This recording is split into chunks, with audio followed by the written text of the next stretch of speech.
Hello viewers and welcome to Cities Skylines. I'm your host, PPG, and well, today we're doing a very special video. I had the rare privilege of interviewing Colossal Order by email, and I specifically spoke with Carolina Corpo, the lead designer over there.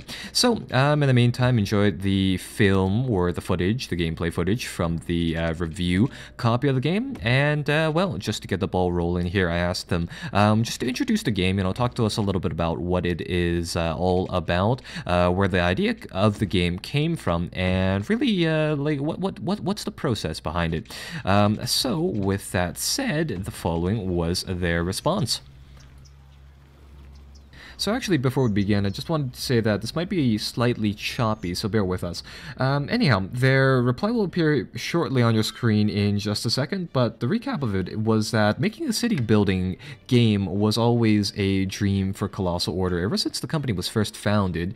But to start things off small, they wanted to just make a smaller in scope title, just to test the waters, get familiar with their team members, and really get to know the development process well enough to make something such as this, a highly polished, wonderful city building game here. So that's with Cities Emotions and such, as you might imagine, a lot of things from a traffic management game can be, of course, moved over to, say, something like Cities or Cities Skylines over here. And with that said, I mean, they drew upon that experience, but they made something new. I mean, coming from the Cities Emotions game, they've revamped pretty much everything in the sense that they made a new engine for this game, but they bring back the experience of making those traffic simulations and the things to really give the game a genuine appearance, as we see here. So, moving from our introductions, I had asked a few gameplay questions, but before I begin, I just want to say once again, I apologize for the fast nature of this. We just have simply a lot of content to cover in a very short period of time. So, anyhow, going forwards, I had asked about, say, what exactly do we see from Cities in Motion in, say, Cities Skylines? Because, I mean, Cities in Motion was a very large game in itself in the transport means. I mean, we saw subways, we saw trams, we saw, I believe at one point, ferries and helicopters, and just wonderful means of transporting people and things from one part of a map to another, really. So I asked whether or not we'll see, say, perhaps all of these features inside the new game, or some of them scaled down, because, I mean, after all, it's a game focused on building the cities, not necessarily a sequel to Cities in Motion 2, right?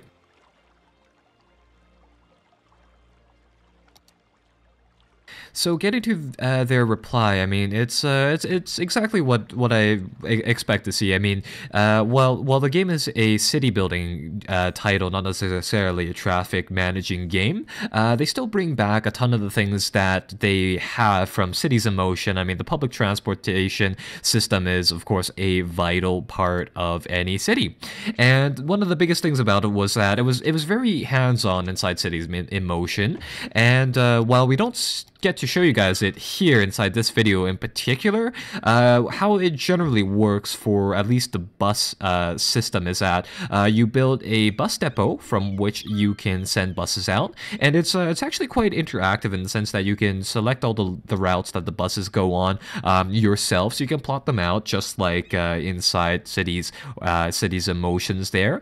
And the thing is that it all comes together. The more public transportation you have, the better quality of life, if you will, your citizens have, and this is reflected by the fact that, I mean, your districts, your buildings and the such level up as you do this, and we do actually see this at one point inside this particular match of the game that I have here. Some of our buildings level up due to, I believe, better education, though not necessarily public transport. So moving on to the next question, I had asked them about the implementation of these districts, and we can see this inside the background with Vermont Heights. I thought this was a fairly intriguing game mechanic. I mean, ultimately, these city builder games are about the story behind your city, in my opinion. It's about how it grows, how it functions, and really how the interaction between the player and them that makes each and every different part of the city unique to the player. So in their reply, in my question, I had asked specifically, I mean, what can a player do with these districts? What can they do in terms of function, in terms of, like, say, aesthetics, in terms of just in general, how do they impact the game from what we've seen before, right? And to this, they had replied that in handling larger cities, I mean, players can create these districts. And the thing about these is that they give your city a unique feel and character, for sure. And in addition, I mean, you can implement city-wide policies and district policies that, effectively help your city out in some way or another. So, for example, they talk a little bit about a pet ban. Another thing that I've done in some of my test games was implement a free smoke detector program, so that reduces the chances of, say, buildings lighting up on fire and such like that. So it's quite interesting. Later on inside the video, we'll see a implementation of a policy specific to districts, in fact, where say for example, I mean, as you can see here, I've been designating a lot of industrial zones. I mean, people are moving in our city and working all that, but say if we wanted an industry based on perhaps ore, like mining minerals and the such, we can have one. Or if we wanted one such as agriculture, which we'll see in a few minutes shortly, we can have one of those too, in the sense that they have pros and cons, the exact of which I'm not too terribly familiar. All I remember is that for one of my cities, I had set it so that oil was the primary industry inside one sector, and it was a particularly dirty business, but it also generated a lot of cash flow as well. So it's quite interesting how the city's mechanic or the district's mechanics here work. Okay, so moving forwards, I had asked them about how the maps system works inside cities' skylines. So, I mean, coming from the SimCity fiasco, we saw some pretty tiny maps inside that game. And, well, inside City Skylines here, as you may have noticed, we're playing on I'd say, mid-section right here. But what we can do to expand our cities, we can actually expand this into a 9-tile area. Currently, we're occupying 1 tile. And what I can do here is that at one point inside the game, I can zoom up to the overarching view, and I can effectively double my map area like this up until one particular point. And mind you, you can do this not only as, say, a rectangle, we're not a rectangle but a square, but we can do this as a bit of an irregular area, if you will. So it is very, very interesting to see how this goes. And here we see some more industry happening. I designate a second district. I believe I make it a agricultural zone. So that is that.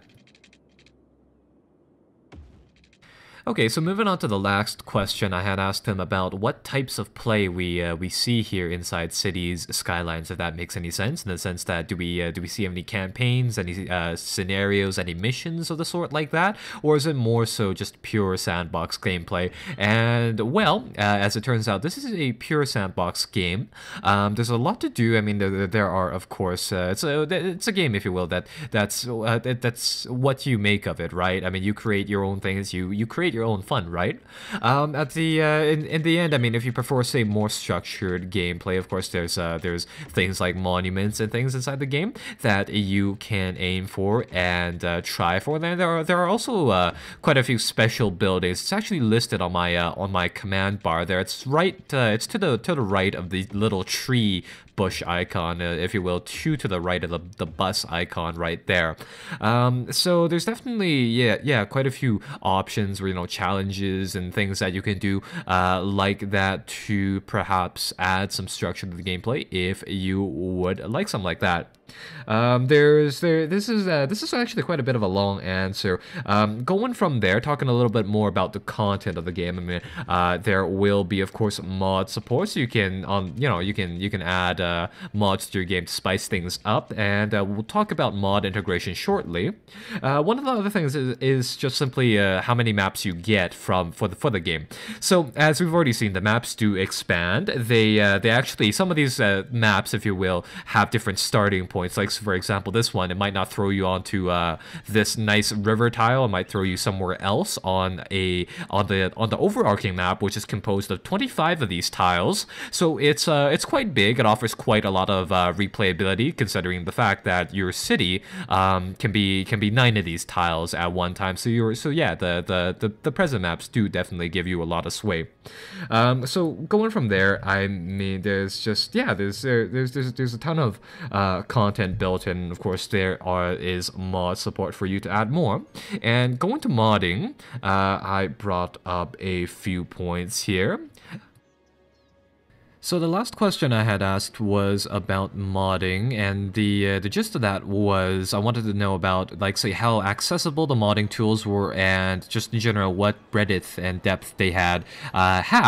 So the reply was that the game comes with a good old map editor for you to create your own maps, and there's also an editor that can be used to make new objects from, say, some of the existing things inside the game, or alternatively, for experienced people, they can be used to define new things. And they bring up the example of this hospital building in particular, in the sense that you can assign where you can make a new hospital in itself. And well, here I built a power plant, and so for example, perhaps you're able to also say make a new PowerPoint. And I speculate here, you can import a model, you can set its own characteristics. So for example, perhaps in the hospital example, its costs, how many people we can handle, and perhaps with a power plant, likewise, say how much power does it produce, how much does it cost, and of course, how much pollution does it generate. So it is quite an expendable game. There is also a modding API tool that can possibly extend the game's features as well. So that is well, all we have for Cities Skylines today. But just before we go, I wanted to say that I will be starting my coverage of the game shortly. We'll be doing a Let's Play, and so be sure to check that out if it is not already linked here. So that is pretty much that. Anyhow, be sure to like and subscribe for more Cities Skylines content. Bye-bye.